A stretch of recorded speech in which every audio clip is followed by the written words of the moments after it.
ആദ്യം തന്നെ അമ്മയും ഡോക്ടറുമായിട്ടുള്ളൊരു കോൺവെർസേഷനാണ് നമുക്കുള്ളത്. അപ്പോൾ എന്താ പറയുന്നത്? Doctor, I think my doctor is underweight, she ate very little food, what can I do? അപ്പം അമ്മ ചോദിക്കുകയാണ്, എൻ്റെ കുട്ടിക്ക് ഭാരക്കുറവുണ്ട്, അവൾ മര്യാദയ്ക്ക് ഭക്ഷണമൊന്നും കഴിക്കുന്നില്ല, കുറച്ച് ഭക്ഷണമൊക്കെ കഴിക്കുന്നുള്ളൂ, എന്താ ചെയ്യാം? അപ്പോൾ ഡോക്ടർ എന്താ പറയുന്നത്? Is in she in A growing age? അപ്പം അവൾ വളരുന്ന പ്രായമല്ലേ. അപ്പോൾ ഡോക്ടർ എന്താ പറയുകയാണ്, she will be fine soon but should ensure adequate nutrition food. അവളെ വളരുന്ന പ്രായമാണ്, അപ്പോൾ എന്ത് പോഷകാഹാരം കിട്ടുന്നുണ്ടെന്ന് മാത്രം നോക്കിയാൽ മതി. അപ്പം do you notice the conversation between the mom and the doctor? Some of you have had this kind of experience. What is meant by nutrition food? Write your guess. അപ്പം നമുക്കും ഇങ്ങനെ അനുഭവം ഉണ്ടായിട്ടുണ്ടാവും അല്ലേ? അമ്മ പറയും കുട്ടിക്ക് വെയിറ്റ് ഇല്ല, കഴിക്കുന്നില്ല എന്നൊക്കെ. അപ്പം എന്താണ് ന്യൂട്രീഷൻ ഫുഡ് എന്നാണ് നമ്മളോട് ചോദിച്ചിരിക്കുന്നത്. പോഷകാഹാരം എന്താണ്? അപ്പം അതാണ് നമ്മൾ ഈ ചാപ്റ്ററിൽ പഠിക്കാൻ പോകുന്നത്. അപ്പോൾ വൈ ഫുഡ് എന്ന് പറഞ്ഞ പോഷൻ മുതലാണ് നിങ്ങൾ ചാപ്റ്റർ സ്റ്റാർട്ട് ചെയ്യുന്നത്. അപ്പം Y do we eat food? നമ്മൾ എന്തിനാണ് ഭക്ഷണം കഴിക്കുന്നത്? What do we get from food? നമുക്ക് ഫുഡിൽ നിന്ന് എന്തൊക്കെയാണ് കിട്ടുന്നത്? അപ്പോൾ അതൊക്കെ പറയുന്നൊരു റൈറ്റപ്പ് ഇവിടെ കൊടുത്തിട്ടുണ്ട്. അവർ ഹെൽത്ത് പറഞ്ഞിട്ട്. ഫുഡ് പ്രൊവൈഡ് എനർജി ഫോർ അവർ ഡെയിലി ഫിസിയോളജിക്കൽ ആക്ടിവിറ്റി. ഇപ്പോൾ ഡെയിലി നമ്മൾ ചെയ്യുന്ന പല ഫിസിക്കൽ ആക്ടിവിറ്റീസിലും ആരാണ് നമുക്ക് എനർജി തരുന്നത്? ഫുഡാണ്. ഇപ്പോൾ നമ്മൾ നടക്കുന്നുണ്ട്, ഓടുന്നുണ്ട്, പഠിക്കുന്നുണ്ട്, അപ്പോൾ അതിനൊക്കെ എനർജി ആയിരുന്നു കിട്ടുന്നത് നമുക്ക് ഫുഡിൽ നിന്നാണ് കിട്ടുന്നത്. Nutritions are the compound required for our growth, to maintain health and to prevent diseases. Nutritions, പോഷകാഹാരം നമുക്ക് എന്തിനു വേണം? നമ്മളെ വളർച്ചയ്ക്ക്, നമ്മളെ ഹെൽത്ത് മെയിൻറ്റെയിൻ ചെയ്യാനും രോഗങ്ങൾ വരാണ്ടിരിക്കാനൊക്കെ ഹെൽപ്പ് ചെയ്യും. We obtain nutritions from food items. Carbohydrates, protein, fat, vitamins and minerals are the nutritions present in food items. അപ്പോൾ എന്തൊക്കെയാണ്? Carbohydrates, proteins, fat, vitamins, minerals ഒക്കെയാണ് ഓരോ ഫുഡ് ഐറ്റത്തിലും ഉണ്ടാവുക. The water is not a nutrition compound. It is an important requirement for our bodily activity. പക്ഷേങ്കിൽ വെള്ളം എന്ന് പറയുന്നത് എന്തല്ല, ഒരു ന്യൂട്രിയൻ കോമ്പൗണ്ട് ഒന്നുമല്ല. പക്ഷേ നമ്മുടെ ശരീരത്തിൽ ആക്ടിവിറ്റീസ് നടക്കണമെങ്കിൽ എന്ത് അത്യാവശ്യമാണ്? വെള്ളം അത്യാവശ്യമാണ്. അതേപോലെ ഒരു കോമ്പൗണ്ടാണ് fibre. Fibre present in food items are also required for bodily activity. അപ്പോൾ ഫൈബർ എന്താണ്? നമ്മുടെ ശരീരത്തിലെ പ്രവർത്തനങ്ങൾ നടക്കണമെങ്കിൽ എന്ത് വേണം? ഫൈബർ വേണം. അപ്പം വെള്ളവും ഫൈബറും ഒരു ന്യൂട്രിയൻ കോമ്പൗണ്ട് അല്ല, പക്ഷേ നമ്മളെ ബോഡിയിൽ ആക്ടിവിറ്റീസ് നടക്കണമെങ്കിൽ എന്ത് വേണം? വെള്ളവും ഫൈബറും വേണം. All food items may not contain all essential nutrients in adequate quantity. Hence, we eat a variety of food items prepared using different ingredients. അപ്പോൾ എന്താ പറയുന്നത്? എല്ലാ ഫുഡ് ഐറ്റത്തിലും നമ്മളെ ശരീരത്തിന് ആവശ്യമായിട്ടുള്ള അളവിലുള്ള ന്യൂട്രിയൻസ് ഉണ്ടാവില്ല. അതുകൊണ്ട് തന്നെയാണ് നമ്മൾ പല പല ഫുഡ് ഉണ്ടാക്കി കഴിക്കുന്നത്. ഇപ്പം ഒരു ആപ്പിൾ ഉണ്ടാവുന്ന ന്യൂട്രിയൻസും അതിലൊക്കെ അടങ്ങിയിരിക്കുന്ന എമൗണ്ട് ഓഫ് ന്യൂട്രിയൻസ് ഒന്നും ആയിരിക്കില്ല ഒരു മാംഗോയിലുണ്ടാവുക. ഓരോ ഫുഡ് ഐറ്റത്തിലും ഡിഫറെൻറ്റ് എമൗണ്ട് ഓഫ് ന്യൂട്രീഷൻസും ഡിഫറെൻറ്റ് ന്യൂട്രിയൻറ്റും ഉണ്ടാവുക. The quantity of food we eat, it's the quality and the time of consuming influence our health. So every one should eat nutrition food. ഇപ്പോൾ കുറേ നമ്മൾ കഴിച്ചുകൊണ്ട് കാര്യമില്ല, പക്ഷെ നമ്മൾ എങ്ങനെ കഴിക്കണം? നല്ല പോഷകാഹാരം അടങ്ങിയ അഥവാ ന്യൂട്രിയൻസ് ഫുഡ് എന്ത് ചെയ്യണം? കൺസ്യൂം ചെയ്യണം. അപ്പോൾ മാത്രമേ എന്തുണ്ടാവും? നമുക്കൊരു ഹെൽത്തി ബോഡി ഉണ്ടാവും. അപ്പോൾ നമ്മൾ ഈ റൈറ്റപ്പ് വായിച്ചിട്ട് അതിൻ്റെ താഴെ കുറച്ച് ക്വസ്റ്റ്യൻസ് ഉണ്ട്. ഈ റൈറ്റപ്പിൽ നിന്ന് നിങ്ങൾക്ക് എന്താണോ മനസ്സിലായതെന്ന് നോക്കാൻ ആ ക്വസ്റ്റ്യൻസ് വായിച്ചൊക്കെ ആൻസർ ചെയ്യാൻ നോക്കാം. അപ്പം ഫസ്റ്റ് ക്വസ്റ്റ്യൻ എന്താണ്? Which are the major nutrients? നമ്മൾ പറഞ്ഞല്ലോ ഏതെല്ലാം മേജർ ന്യൂട്രിയൻസ്? കാർബോഹൈഡ്രേറ്റ് ഉണ്ട്, പ്രോട്ടീൻ ഉണ്ട്, ഫാറ്റ് ഉണ്ട്, വിറ്റാമിൻ ഉണ്ട് ആൻഡ് മിനറൽസ്. ഇതാണ് എന്താണ്? Major nutrients. അടുത്തെന്താണ്? What is the need for preparing food using different ingredients? എന്തിനാണ് നമ്മൾ ഡിഫറെൻറ്റ് ഇൻഗ്രീഡിയൻസ് യൂസ് ചെയ്തിട്ട് ഫുഡ് ഉണ്ടാക്കുന്നത്? ന്യൂട്രിയൻസ് കിട്ടാൻ, എന്താ പറയുക, നമ്മുടെ ശരീരത്തിന് ആവശ്യമായ എമൗണ്ട് ഓഫ് ന്യൂട്രിയൻസ് കിട്ടാൻ. അപ്പോൾ എല്ലാ ഫുഡിലും എന്തുണ്ടാവില്ല? നമ്മുടെ ശരീരത്തിന് ആവശ്യമായിട്ടുള്ള എന്തുണ്ടാവില്ല? ന്യൂട്രിയൻസ് ഉണ്ടാവില്ല. അപ്പം അത് കിട്ടാൻ വേണ്ടിയിട്ടാണ് നമ്മൾ എന്ത് ചെയ്യുന്നത്? പല പല ഫുഡ് ഉണ്ടാക്കി കഴിക്കുന്നത്. അതിൻ്റെ ആൻസർ എന്നാ?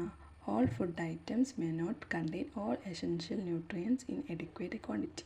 Hence, we eat a variety of food items prepared using different ingredients. അടുത്ത question, why do we eat nutrient rich food? ഇപ്പോൾ ന്യൂട്രീഷൻ റിച്ച് ആയിട്ടുള്ള ഫുഡ് നമ്മൾ എന്തിനാണ് കഴിക്കുന്നത്? നമ്മൾ ഓൾറെഡി ഇവിടെ പറഞ്ഞിരുന്നു അല്ലേ. Nutrition are compound required for our growth to maintain health and to prevent diseases. അപ്പം നമ്മൾ വളരാനും ഹെൽത്ത് മെയിൻറ്റെയിൻ ചെയ്യാനും ഡിസീസസ് പ്രിവെൻറ്റ് ചെയ്യാനൊക്കെയാണ് നമ്മൾ എന്ത് ചെയ്യുന്നത്? ന്യൂട്രീഷൻ ഫുഡ് കഴിക്കുന്നത്. ഇനി നമ്മൾ ന്യൂട്രിയനിൽ ഫസ്റ്റ് ആളെ പറ്റിയിട്ടാണ് പറയാൻ പോകുന്നത്, കാർബോഹൈഡ്രേറ്റ്.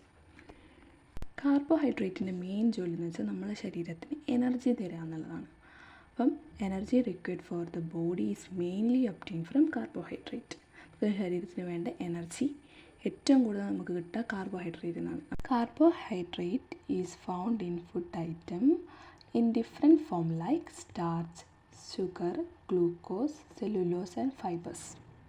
അപ്പോൾ കാർബോഹൈഡ്രേറ്റ് പല ഫുഡിലും പല ഫോമിലാണ് ഉണ്ടാവുക. സ്റ്റാർച്ച് ആയിട്ടുണ്ടാവും, ഷുഗർ ആയിട്ടുണ്ടാവും, ഗ്ലൂക്കോസ് ആയിട്ടുണ്ടാവും, സെല്ലുലോസ് ആയിട്ടുണ്ടാവും, ഫൈബേഴ്സ് ആയിട്ടുണ്ടാവും. അപ്പോൾ ഇങ്ങനെ ഇത്രയും ഫോം ആയിരിക്കുന്നുണ്ട് കാർബോഹൈഡ്രേറ്റിനുണ്ട്. Starch, sugar, glucose, cellulose and fibres. അപ്പോൾ ഈ ഒരു 5 ഫോമിൽ കാർബോഹൈഡ്രേറ്റ് പ്രസൻ്റ് ആയിട്ടുണ്ടാവും. Starch is present in abundance in cereals and tubers. ഇപ്പോൾ ട്യൂബേഴ്സിലും സ്റ്റീരിയൽസിലും ഏറ്റവും കൂടുതൽ കാണാൻ പറ്റുന്ന ആളാരാണ്? സ്റ്റാർച്ചാണ്. സീരിയൽസ് എന്ന് വെച്ചാൽ റൈസ്, വീറ്റ്, മൈസൊക്കെ ഇല്ലേ, ചോറ്, ഗോതമ്പ്, ചോളം, ഇതൊക്കെയാണ് എന്ത് സീരിയൽസ് എന്ന് പറയുന്നത്. അതേപോലെ ട്യൂബേഴ്സ് എന്ന് പറയുന്നത് നിങ്ങൾക്കറിയാലോ, പൊട്ടറ്റോ, ടാപ്പിയോക്ക, അങ്ങനത്തെ കുറച്ച് ഐറ്റംസ് ഇല്ലേ, അതൊക്കെ ട്യൂബേഴ്സിലും വരും. ഇതിൽ ഈ 2 ഐറ്റത്തിലാണ് എന്തുള്ളത്? കൂടുതലും സ്റ്റാർച്ച് കാണപ്പെടുന്നത്. What are the food items that should be included more in our diet to get the required amount of energy? നമ്മുടെ ശരീരത്തിന് ആവശ്യമുള്ള എനർജി കിട്ടാൻ നമ്മൾ എന്തൊക്കെ നമ്മൾ ഫുഡ് ഡയറ്റിൽ ഇൻക്ലൂഡ് ചെയ്യണം? എനർജി കിട്ടാൻ നമ്മൾ മെയിനായിട്ട് എന്താണ് ഇൻക്ലൂഡ് ചെയ്യുക? കാർബോഹൈഡ്രേറ്റ് അടങ്ങിയ ഫുഡ്. അതിപ്പോൾ ഏറ്റവും കൂടുതൽ എവിഡൻ്റായിട്ട് സ്റ്റാർച്ചൊക്കെ കിട്ടുന്ന ഫുഡ് നമ്മൾ പറഞ്ഞു, serials and tubers. Do all food item contain starch? What do you think? എല്ലാ ഫുഡിലും സ്റ്റാർച്ച് ഉണ്ടോ? ഇല്ലല്ലേ. അപ്പോൾ എല്ലാ ഫുഡിലും സ്റ്റാർച്ച് ഉണ്ടെങ്കിൽ ഇവിടെ എല്ലാ ഫുഡിൻ്റെ പേരും വരണ്ടേ? എല്ലാ ഫുഡിലും എന്തില്ല? സ്റ്റാർച്ച് ഇല്ല. How do we find out if starch is present in the food we eat? Let's do an experiment. അപ്പം നമ്മൾ കഴിക്കുന്ന ഫുഡിൽ സ്റ്റാർച്ച് ഉണ്ടോ ഇല്ലയോ എന്ന് എങ്ങനെയാണ് നമുക്ക് മനസ്സിലാവുക? അതിനൊരു എക്സ്പെരിമെൻറ്റ് നിങ്ങളുടെ ടെസ്റ്റ് കൊടുത്തിട്ടുണ്ട്, അയഡിൻ ടെസ്റ്റ് എന്ന് പറഞ്ഞിട്ട്. അപ്പോൾ അയഡിൻ ടെസ്റ്റ് ചെയ്താൽ നമുക്ക് എന്ത് മനസ്സിലാവും? നമ്മൾ കഴിക്കുന്ന ഫുഡിൽ സ്റ്റാർച്ച് ഉണ്ടോ ഇല്ലയോ നമുക്ക് മനസ്സിലാക്കാൻ പറ്റും. അപ്പോൾ നമുക്ക് എങ്ങനെയാണ് അയഡിൻ ടെസ്റ്റ് കണ്ടക്ട് ചെയ്യാൻ നോക്കാം. അയഡിൻ ടെസ്റ്റിന് ഫസ്റ്റ് നമുക്ക് ആവശ്യമുള്ള കാര്യം എന്താണ്? Material required. 2 test tube, milk, dilute iodine solution, rice water. അപ്പോൾ 2 ടെസ്റ്റ് ട്യൂബ് വേണം നമുക്ക്, മിൽക്ക് വേണം, ഡൈല്യൂട്ട് അയഡിൻ സൊല്യൂഷൻ ഉണ്ടാവും, പിന്നെ റൈസ് വാട്ടർ, കഞ്ഞിവെള്ളം. ഇത്രയും സാധനം നമ്മളെ കയ്യിലുണ്ടെങ്കിൽ നമുക്ക് എന്ത് ചെയ്യാൻ പറ്റും? അയഡിൻ ടെസ്റ്റ് ചെയ്യാൻ പറ്റും. അപ്പോൾ എങ്ങനെയാണ് അയഡിൻ ടെസ്റ്റ് ചെയ്യാൻ നോക്കാം. ആക്ടിവിറ്റി പറഞ്ഞിട്ട് നിങ്ങൾ ടെസ്റ്റ് കൊടുത്തിട്ടുണ്ട്. Take 2 test tube, take milk in 1 test tube and rice water in another. Add 2 or 3 drops of iodine solution to each test tube. Observe the color change in both test tube when iodine solution is added. Repeat the same experiment with other food items you eat. Record your findings in the table. അപ്പോൾ എന്താ പറഞ്ഞിരിക്കുന്നത്?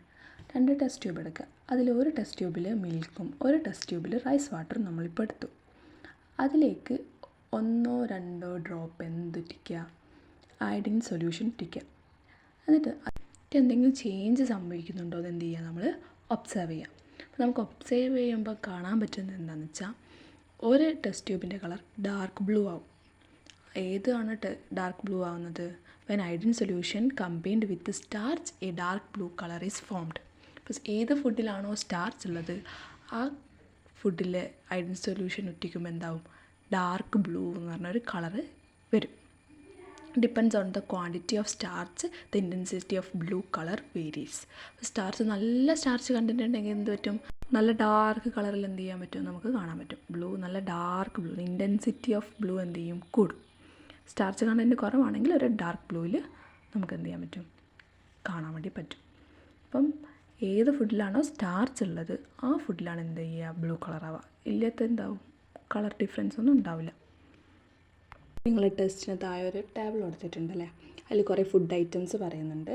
അത് ഐഡൻ solution add ചെയ്യുമ്പോൾ എന്ത് ചേഞ്ചാണ് ഉണ്ടാക്കുന്നത് നമ്മൾ പറയണം. അപ്പോൾ ഇത് ടെസ്റ്റ് ചെയ്താൽ നിങ്ങൾക്ക് കളർ ചേഞ്ച് മനസ്സിലാവും. അപ്പോൾ ഞാൻ പറഞ്ഞുതരാം.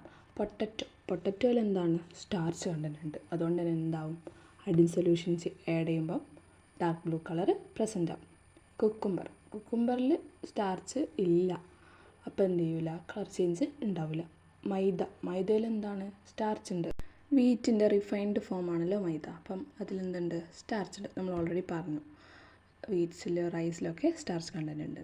ഇനി എഗ് വൈറ്റിൽ എന്തില്ല, സ്റ്റാർച്ച് ഇല്ല. അതുകൊണ്ട് തന്നെ അവിടെ എന്ത് ചെയ്യില്ല, കളറൊന്നും കാണിക്കില്ല, നോ കളർ ചേഞ്ച് ആയിരിക്കും. ഓക്കെ, അപ്പോൾ നിങ്ങളോടൊരു ക്വസ്റ്റ്യൻ ഉണ്ട്. If it is enough to include only carbohydrate in your diet, നിങ്ങൾക്ക് കാർബോഹൈഡ്രേറ്റ് മാത്രം മതിയോ നിങ്ങളുടെ ശരീരത്തിന്? പോരായിരിക്കില്ല. എനർജി മാത്രം കിട്ടിയോണ്ട് നമുക്ക് കാര്യമില്ലല്ലോ. ബോഡി ഗ്രോത്ത് വേണം, ഡിസീസസ് നമ്മൾ പ്രിവെൻറ്റ് ചെയ്യാനുള്ള ന്യൂട്രീഷൻ കഴിക്കണം അല്ലേ? അതിലാണല്ലോ നമ്മൾ പറഞ്ഞത് ഫുഡ് കഴിക്കുന്നതിൻ്റെ ആവശ്യം. അപ്പം നമ്മൾ എനർജി കിട്ടുന്ന ആളെ പഠിച്ചു, കാർബോഹൈഡ്രേറ്റ്. ഇനി അടുത്ത് നമുക്ക് പ്രോട്ടീനെ പറ്റി പഠിക്കാം. Protein is A nutrients essential for growth and body building. അപ്പം നമ്മൾ ഗ്രോ ചെയ്യണമെങ്കിൽ നമ്മുടെ ശരീരത്തിൽ ഇമ്പോർട്ടൻ്റ് ആയിട്ട് ഉണ്ടാവേണ്ട ഒരു ന്യൂട്രിയൻ്റാണ് എന്ത്, പ്രോട്ടീൻ എന്ന് പറയുന്നത്. Protein is required for the health of muscles, hair and skin. അപ്പോൾ നമ്മുടെ ഹെയറിൻ്റെ ഹെൽത്ത്, സ്കിന്നിൻ്റെ ഹെൽത്ത്, മസിലിൻ്റെ ഹെൽത്തൊക്കെ ആരാണ് നോക്കുന്നത്? പ്രോട്ടീനാണ്. അപ്പോൾ പ്രോട്ടീൻ ഉണ്ടെങ്കിൽ നമുക്ക് എന്ത് ചെയ്യും, നല്ല ഹെൽത്തി മസിൽസും ഹെൽത്തി ഹെയർ ആൻഡ് ഹെൽത്തി സ്കിന്നൊക്കെ ഉണ്ടാവും. Moreover protein provides energy. ഇതുമാത്രമല്ല, പ്രോട്ടീൻസ് എന്ത് ചെയ്യും, എനർജിയും കൂടി തരുന്നുണ്ട്. Deficiency of protein causes diseases like kwashiorkor and marasmus. ഇപ്പം നമ്മൾ കഴിക്കുന്ന പ്രോട്ടീൻ്റെ അളവ് കുറഞ്ഞാൽ, മീൻസ് നമുക്ക് ശരീരത്തിന് ആവശ്യമുള്ളൊരു പ്രോട്ടീൻ്റെ അളവുണ്ടാവും അല്ലേ, അതിൽ കുറഞ്ഞാലോ അല്ലെ പ്രോട്ടീൻ തീരെ കിട്ടാണ്ടിരിക്കുമ്പോഴൊക്കെ എന്ത് ചെയ്യും, നമുക്ക് കാഷ്യോർക്കോ അഥവാ മരാസ്മസ് എന്നൊക്കെ പറഞ്ഞ അസുഖങ്ങളുണ്ടാവും. അപ്പം നിങ്ങളിങ്ങനത്തെ കുട്ടികളെ പിക്ചറൊക്കെ കണ്ടിട്ടുണ്ടാവും. ഈ പട്ടിണി കിടക്കുന്ന, ഭക്ഷണം കിട്ടാണ്ട് ഇരിക്കുന്ന ഓരോ രാജ്യത്തെ പിള്ളേരെയൊക്കെ ഫോട്ടോയിൽ കണ്ടിട്ടുണ്ടാവും അല്ലേ? അപ്പോൾ അതെന്തുകൊണ്ട്, അവർക്ക് ആവശ്യത്തിനുള്ള ആഹാരം കിട്ടാത്തതുകൊണ്ട്, പ്രോട്ടീൻ കണ്ടൻ്റ് ആയിട്ടുള്ള ഭക്ഷണങ്ങൾ കിട്ടാത്തതുകൊണ്ടാണ് ഈ ഒരു രീതിക്ക് വയറൊക്കെ സ്വെല്ല് ചെയ്ത് ഇങ്ങനെ ആ ഒരു കണ്ടീഷനിലിരിക്കുന്നത്. ഓക്കെ, അപ്പം പ്രോട്ടീൻസ് അടങ്ങിയിരിക്കുന്ന ഭക്ഷണത്തിൻ്റെ ഇമേജ് നിങ്ങൾ ടെസ്റ്റ് കൊടുത്തിട്ടുണ്ട്. ഏതൊക്കെയാണ്? ഗ്രീൻ പീസ് ഉണ്ട്, പനീറുണ്ട്, കാഷ്യൂ ഉണ്ട്, പീനട്ട് ഉണ്ട്, റെഡ് മീറ്റ് ഉണ്ട്, ഫിഷ്, എഗ്ഗ്, മിൽക്ക്. അപ്പോൾ ഇതിലൊക്കെ എന്തുണ്ട്, നല്ല റിച്ച് പ്രോട്ടീൻ കണ്ടൻ്റ് ഉണ്ട്. ഇങ്ങനത്തെ ഭക്ഷണങ്ങളൊക്കെയാണ് ഇന്ന് പ്രോട്ടീൻസ് കിട്ടാൻ വേണ്ടി നമ്മൾ കഴിക്കുന്നത്. അപ്പം പ്രോട്ടീൻ്റെ മെയിൻ ഫങ്ഷൻസ് എന്ന് വെച്ചാൽ നമ്മുടെ ബോഡി ഗ്രോത്ത്, ബോഡി ബിൽഡിങ്, പിന്നെ ഹെൽത്തി മസിൽസും ഹെയർ ആൻഡ് സ്കിന്നും കിട്ടും. അപ്പം നിങ്ങളാണല്ലേ ജിമ്മിൽ പോകുന്നവർ അഥവാ ബോഡി ബിൽഡേഴ്സൊക്കെ എന്ത് ചെയ്യും, പ്രോട്ടീൻ പൗഡർ കഴിക്കും. അവർ എക്സസൈസ് ചെയ്യുന്നതിനോടൊപ്പം പ്രോട്ടീൻ പൗഡർ കഴിക്കും. എന്തുകൊണ്ടാണ്? പ്രോട്ടീൻ കഴിച്ചാൽ മാത്രമേ നമുക്ക് എന്തുണ്ടാവും, ബോഡി ബിൽഡ് ചെയ്യും, ഹെൽത്തി മസിൽസൊക്കെ ഉണ്ടാവും. അടുത്തതാണ് എന്ത്, fat. Like carbohydrate and protein, fat is also essential for us. അപ്പോൾ എന്താണ്, കാർബോഹൈഡ്രേറ്റിനും പ്രോട്ടീനും പോലെ തന്നെ നമുക്ക് എന്തും വേണം നമ്മുടെ ശരീരത്തിൽ, കുറച്ച് ഫാറ്റും വേണം. If we consume equal amount of carbohydrate, protein and fat, we will get more energy from fat. അപ്പം ഒരേ അളവിൽ കാർബോഹൈഡ്രേറ്റും പ്രോട്ടീനും ഫാറ്റൊക്കെ നമ്മൾ കഴിക്കുകയാണെങ്കിൽ നമുക്ക് ഫാറ്റ് നിന്ന് കിട്ടും, കൂടുതൽ എനർജി കിട്ടും. How can we find out whether the food we eat contain fat? അപ്പോൾ നമ്മൾ കഴിക്കുന്ന ഫുഡിൽ ഫാറ്റ് ഉണ്ടോ ഇല്ലയോ എന്നിങ്ങനെ നമുക്ക് മനസ്സിലാവും. Do this activity to find out the presence of fat in your diet. അപ്പോൾ നിങ്ങൾ കഴിക്കുന്ന ഭക്ഷണത്തിൽ ഫാറ്റ് ഉണ്ടോ ഇല്ലയോ എന്ന് കണ്ടുപിടിക്കാൻ ഒരു വർക്കിൻ്റെ അകത്ത് പറയുന്നുണ്ട്. Take a sheet of paper and put a drop of oil on it. Observe the paper. Likewise put a drop of ghee on another piece of paper. Identify the presence of fat by observing the change in the paper which ghee and oil are added. Repeat the experiment by rubbing the food items given below on the paper. അപ്പോൾ നമ്മൾ ഓയിലും ഗീയൊക്കെ എന്താ പറയുക, ഒരു പേപ്പറിലാക്കിയാൽ എന്ത് മാറ്റം നിങ്ങൾ കാണാം? ഒരു ഓയിലി സ്റ്റെയിൻ ഉണ്ടാവും അല്ലേ? നിങ്ങൾ ഈ ബട്ടർ പേപ്പർ എന്നൊക്കെ പറയുന്ന പോലെ ആ ഒരു രീതിക്ക് ഉണ്ടാവും. അപ്പോൾ നമ്മൾ ഇവിടെ പറഞ്ഞിരിക്കുന്നത്, ഇഫ് ടേബിൾ തന്ന ഫുഡ് ഐറ്റംസ് ഓയിൽ കണ്ടൻറ് ഉണ്ടോ ഇല്ലയോ എന്ന് കണ്ടുപിടിക്കാനായിട്ട്. ടേബിളിൽ ആദ്യം കൊടുത്തിരിക്കുന്നത് എന്താണ്? ചിപ്സിൽ നമുക്ക് എന്ത് ചെയ്യും? ഒരു ഓയിലി കണ്ടൻറ് കാണാൻ പറ്റും. റോ ബനാന, പച്ചപ്പഴം, അതിലുണ്ടാവുമോ? ഇല്ല, ഓയിലി കണ്ടൻറ് ഉണ്ടാവില്ല. പിന്നെ തന്നെ ക്രഷ്ഡ് സീസം, അതിലെന്തുണ്ടാവും? ഓയിലി കണ്ടൻറ് ഉണ്ടാവും. ഡ്രൈഡ് കോക്കനട്ട്, അതിലെന്ത്? ഓയിലി സ്റ്റെയിൻ കാണിക്കും, അതിൽ ഓയിലി കണ്ടൻറ് ഉണ്ട്. അതേപോലെ ക്രഷ്ഡ് ഗ്രൗണ്ട് നട്ട്, അതിലും എന്തുണ്ട്? ഓയിലി കണ്ടൻറ് ഉണ്ട്. അതുകൊണ്ട് തന്നെ പേപ്പറിൽ എന്ത് കാണിക്കും? ഒരു ഓയിലി സ്റ്റെയിൻ കാണിക്കും. നമുക്ക് താഴെ കുറച്ച് ഓയിൽ കണ്ടൻ്റ് ആയിട്ടുള്ള സാധനത്തിൻ്റെ പിക്ചർ കൊടുത്തിട്ടുണ്ട്. എന്താണ് അത്? കോക്കനട്ട് ഓയിൽ കൊടുത്തിട്ടുണ്ട്, ഗീ കൊടുത്തിട്ടുണ്ട്, ഫിഷ് ഓയിൽ കൊടുത്തിട്ടുണ്ട്, ബട്ടറുണ്ട്, സൺഫ്ലവർ ഓയിൽ കൊടുത്തിട്ടുണ്ട്.